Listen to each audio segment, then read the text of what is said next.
Եթերում CBC FM-ի հայկական ծառայության նորությունների թողարկումն է։ Խոսափողի մոտ Աթիրա Իսրաֆիլն է։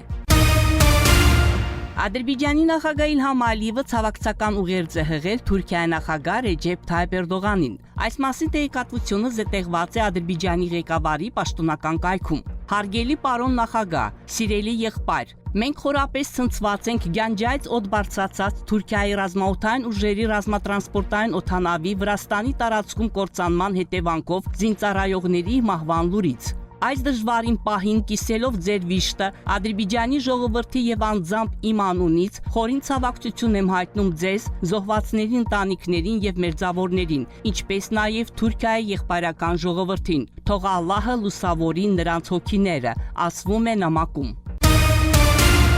Ադրբեջանի նախագահ Իլհամ Ալիևը զանգահարել է Թուրքիայի նախագահ Ռեջեփ Թայիփ Էրդողանին։ Այս մասին տեղեկատվությունը զետեղված է Ադրբեջանի ղեկավարի պաշտոնական կայքում։ Իլհամ Ալիևը խորին ցավակցություն է հայտնել Ռեջեփ Թայիփ Էրդողանին, զոհված զինծառայողների ընտանիքներին եւ մերձավորներին, ինչպես նաեւ եղբայրական թուրք ժողովրդին։ Վրաստանի տարածքում Թուրքիայի ռազմաօդային ուժերի ռազմատրանսպորտային օդանավի կործանման կապակցությամբ Թուրքիայի նախագահը շնորհակալություն է հայտնել Իլհամ Ալիևին հեռախոսազրույցի եւ ցավակցության համար։ Հեռախոսազրույցի ընթացքում նշվել է, որ Ադրբեջանի եւ Թուրքիայի համապատասխան գերատեսչությունները կապի մեջ են վթարի հետ կապված։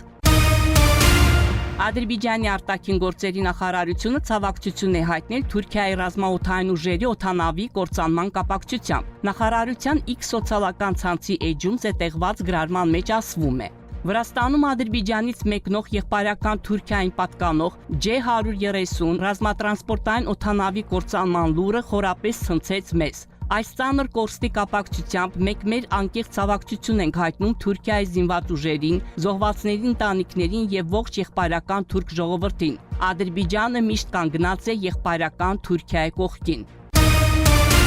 Ադրբեջանի նախագահ Իլհամ Ալիևի հանձնարարությամբ վարչապետ Ալի Ասադովը կապ է հաստատել Վրաստանի վարչապետ Իրակլի Կոբաքիձեի հետ։ Վրաստանում Թուրքիայի ռազմաօդային ուժերի ռազմատրանսպորտային ինքնաթիռի վթարի կապակցությամբ։ Ալի Ասադովը հայտարարել է, որ Ադրբեջանը պատրաստ է տրամադրել անհրաժեշտ աջակցություն վթարի հետևանքները վերացնելու, որոնողափրկարարական գործողություններ իրականացնելու համար, ինչպես նաև դեպքի վայր ուղարկել Ադրբեջանի արտակարգ իրավիճակների նախարարության համապատասխան անձնակազմը եւ այլ անհրաժեշտ աջակցության միջոցառումներ ձեռնարկել։ Վրացական կողմը շնորհակալություն է հայտնել աջակցության համար, նշելով, որ վրացական համապատասխան գերատեսչությունների ներկայացուցիչները ներկայումս աշխատում են դեպքի վայրում։ Զրույցի ընթացքում ընդգծվել է, որ Ադրբեջանի արտակարգ իրավիճակների նախարարությունը եւ վթարային զարգացման եւ տրանսպորտի նախարարությունը կապի մեջ են իրենց վրացի գործընկերների հետ։ Կողմերը համաձայնել են շարունակել շփումները տեղի ունեցած ողբերգության հետ կապված։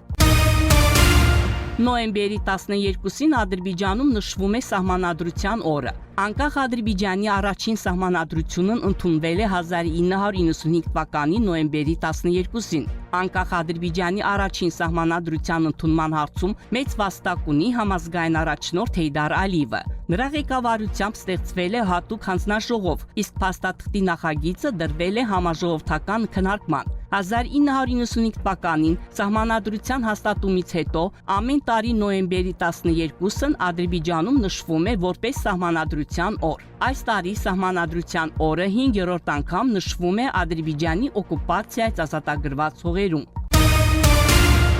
Ուժերի եւ պետությունների մեքենայությունները, որոնք ձգտում են խախտել Ադրբեջանի եւ Թուրքիայի ինքնիշխան իրավունքները, սպառնալ մեր երկրներին կամ խոչընդոտներ ստեղծել երկու եղբայրական պետությունների պատմական եւ քաղաքական նվաճումների համար, դատապարտված են ձախողման։ Այս մասին հայտարարել է Թուրքիայի ազգայնական շարժում կուսակցության նախագահ Դևլետ Բախչելին, ելույթ ունենալով Անկարայում ԱՇԿ խորհրդարանական խմբակցության նիստում։ Նա ընդգծել է, որ Անկարայի եւ Բաքվի կապերը ամուր եւ անսասան են, իսկ նրանց համագործակցությունը մեկ ազգ երկու պետություն սկզբունքի արտացոլումն է։ Թուրքիայի եւ Ադրբեջանի միջև ազգային, պատմական, մշակութային եւ ռազմավարական գործընկերությունը մտահոգություն է առաջացնում որոշ շրջանակների մոտ։ Մենք տեսնում ենք սա եւ գիտակցում ենք, թե ով է կանգնած նման նախաձեռնությունների հետևում, հայտարարել է Բախչելին, ընդգծելով, որ Անկարայի եւ Բաքվի միջև բարեկամական հարաբերություններում սեպ խրելու փորձերը ցանկալի արդյունքներ չեն բերի երկու երկրների հակառակորդներին։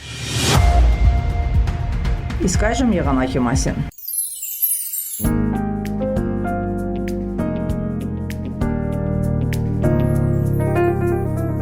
Բաքվում եւ Աբշերոնի թերակղզում սպասվում է փոփոխական անպամատություն, հիմնականում առանց ստեղումների եղանակ։ Քամին հյուսիս-արևմտյան։ Օդի ջերմաստիճանը գիշերը կկազմի 11-14, ցերեկը 17-20 աստիճան տաքություն։ Ադրբեջանի մարզերում սպասվում է հիմնականում առանց ստեղումների եղանակ։ Առանձին շրջաններում կդիտվի մառախուղ։ Օդի ջերմաստիճանը գիշերը կկազմի 8-12, ցերեկը 17-21 աստիճան տաքություն։ Լեռներում գիշերը 3-7, ցերեկը 8-11 աստիճան տաքություն։